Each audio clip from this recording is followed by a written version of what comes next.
laptop, gaming stuff. Ito ang aking Predator by Acer. Ever since bata ako, lagi akong gamer. Naglalaro ako ng Dota, ng Counter-Strike, lahat talaga yan. So, ito yung aking ginagamit, ang Predator by Acer. Kasi for gaming talaga siya.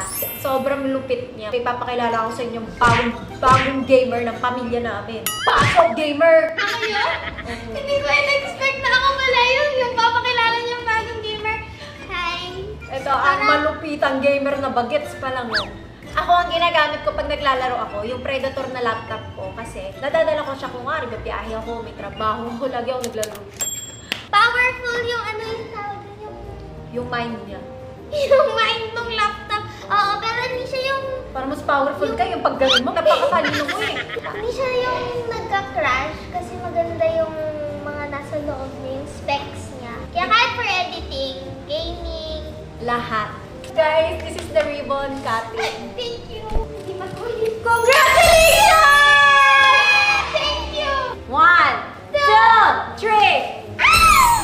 Kasi yung Predator or yung 5,000, ito sobrang ganda. Gusto yung ganda ng Alawi ko. Maganda siya. Ganda niya. So next, mag-unbox kami ng mga Accessories. accessories. Top 1 talaga sila. Predator, number 1.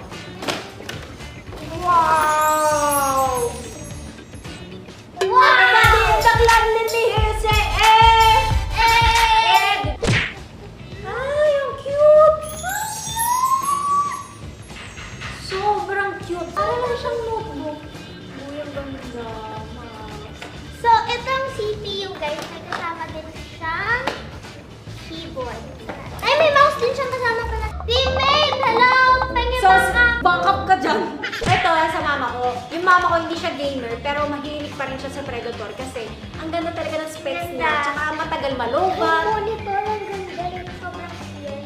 Yan, sa mama ko to. Ang ganda, oh. So, ito yung Predator X27 gaming monitor. Ito na. Wow! Ang ganda niya. Pati yung likod niya, ang sexy. Ang sexy ng likod! Ganda niya, parang ako pag nakakalikod, sexy. Oh. So, ilalagay ko lahat ng kailangan nyo malaman dyan sa description box. Ito yung dream CPU ni Moana. Kaya,